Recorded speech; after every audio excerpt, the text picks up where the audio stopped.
Bolivia South America के अंदर, Latin America के अंदर एक छोटा सा मुल्क, एक बगावत को कुचल दिया गया है। जो फॉर्मर आर्मी चीफ ज़ुनेगा उनके थे, केन्या के अंदर जो ये प्रोटेस्ट चल रहे थे टैक्स के खिलाफ, एडिशनल टैक्सेशन के खिलाफ, कॉस्ट ऑफ लिविंग क्राइसिस को मद्देनजर रखते हुए जो उनके सदर हैं रूतो साहब, उन्होंने कॉम्प्रोमाइज कर लिया है। दोहा में मिल रहे हैं और बातचीत कर रहे हैं आमने सामने। 3 साल होने को आ रहे हैं। हिंदुस्तान की भी जो स्टेट डिपार्टमेंट है वो कह रहा है कि जी वहाँ पे भी रिलीजियस फ्रीडम के हालात इतने अच्छे नहीं हैं। एक तरफ तो हम कहते हैं कि जी हिंदुस्तान अमेरिका का बहुत अच्छा दोस्त है, लेकिन दूसरी तरफ हम देखते हैं कि जब डंडा दिखाने का वक्त आता है तो अमेरिका दोस्त या दुश्मन का लिहाज नहीं करता। बोलिविया में बगावत, दोहा में तालिबान और अक़वाम मुत्तहिदा की मुलाकातें, और इंडिया में एक तरफ जय फलस्तीन के नारे तो दूसरी तरफ अमेरिका नाराज। लेट अली शो यू के एक और एपिसोड में आप सबको खुशामदीद। Do like, subscribe and share this content. खबर शुरू करते हैं of course Bolivia South America के अंदर, लैटिन अमेरिका के अंदर एक छोटा सा मुल्क, मगर वहां पे बड़ी बड़ी खबरें गर्दिश कर रही हैं। एक बगावत को कुचल दिया गया है। जो फॉर्मर आर्मी चीफ ज़ुनेगा उनके थे, यूनिट्स अंडर हिज कमांड, उन्होंने ये बगावत छेड़ी और उस बगावत को कुचल दिया गया। उनको भी अरेस्ट कर लिया गया है। एक बोलिविया की हिस्ट्री भी रही है कोकेन और नारकोटिक्स स्मगलिंग कोलंबिया के साथ साथ है बिल्कुल ये। और यहाँ पे अमेरिका का इन्फ्लुएंस भी बहुत बरकरार रहा है बहुत अरसे से। मगर एक सोशलिस्ट वेव भी आई बोलिविया के अंदर।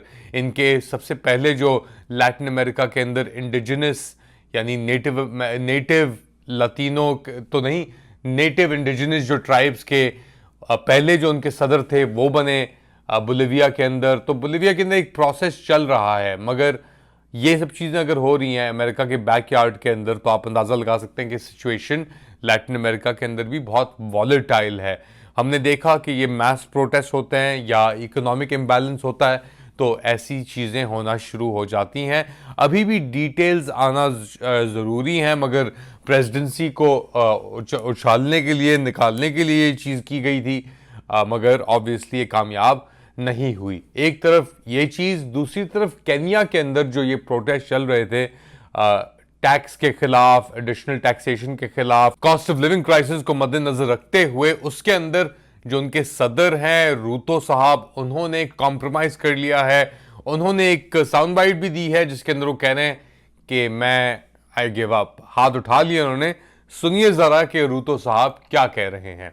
I am directing for immediate further austerity measures to reduce expenditure, starting with the office of the President, the entire presidency, and extending to the entire executive arm of government. Operational expenditure in the presidency be reduced to remove allocations for the confidential fort. जी, तो रूतो साहब कह रहे हैं कि वो कंसीड करते हैं, वो जो एडिशनल मेजर्स थे उनको इम्प्लीमेंट नहीं करेंगे, उनको विड्रॉ कर रहे हैं। तो ये प्रोटेस्ट डेमोन्स्ट्रेशन मूवमेंट की बड़ी सक्सेस हुई है क्योंकि रूतो साहब के ऊपर बड़ी निगाहें भी थी विलियम रूतो के ऊपर। वो अभी हाल ही के अंदर बाइडेन एडमिनिस्ट्रेशन से मुलाकातें करके आ रहे हैं व्हाइट हाउस अमेरिका के अंदर।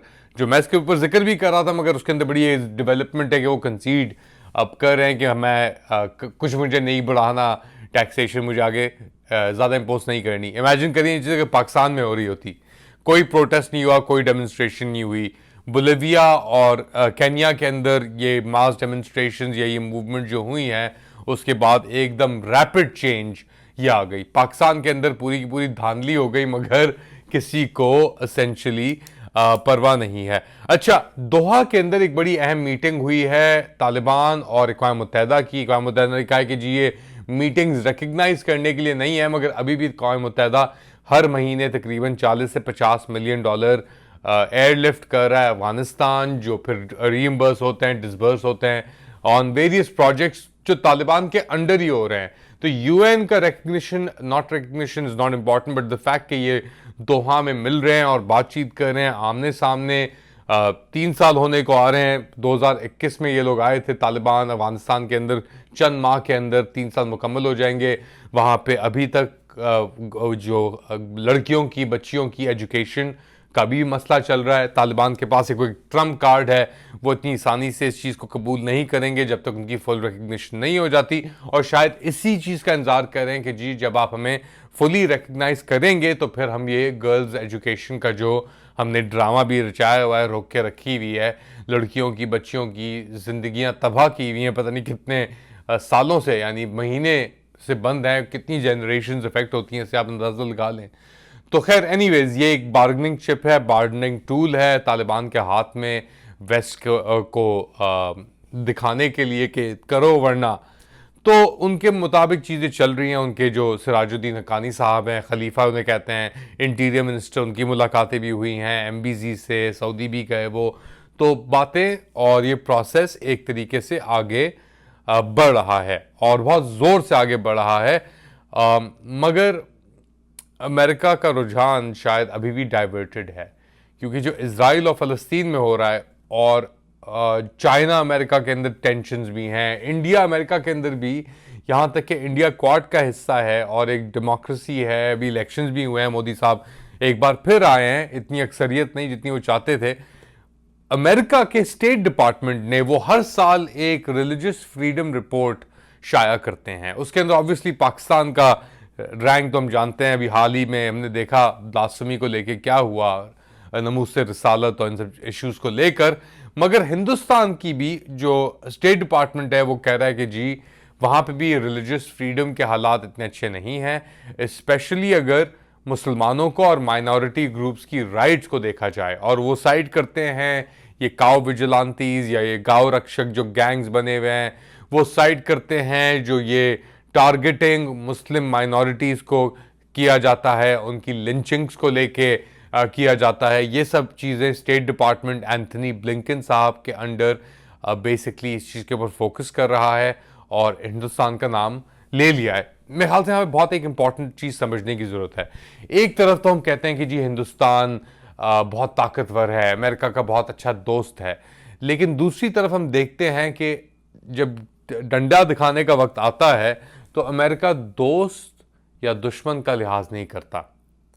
अगर उसके अपने मुफादात ऑन द लाइन लगे हुए हैं, और याद रखें अमेरिका के अंदर ये उनकी अपनी जो 5 आई इंटेलिजेंस है, उन्होंने कहा कनाडा को इंफॉर्मेशन दी और फिर अपने जो अंदर सिख उनके पन्नू साहब जो थे उनको जाके बताया कि आपके खिलाफ लोग पड़े हुए हैं, इंडिया से का कनेक्शन है ये।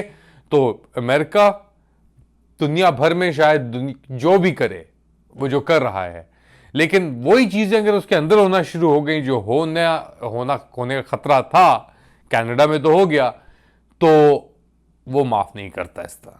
और फिर इसी तरीके से ये जो रिपोर्ट्स हैं, रिसर्च है, डॉक्यूमेंट्स हैं, ये एक बुनियाद बन जाते हैं in the hands of prosecutors and so on so fourth के स्टेट डिपार्टमेंट यूज़ कर सकता है बेसिकली इंडिया को कि भाई इतने चौड़े क्या हो रहे हो तुम जयशंकर, हमारे पास सब कुछ मौजूद है इधर। तो एक तरफ राम राम और फिर दूसरी तरफ कुछ और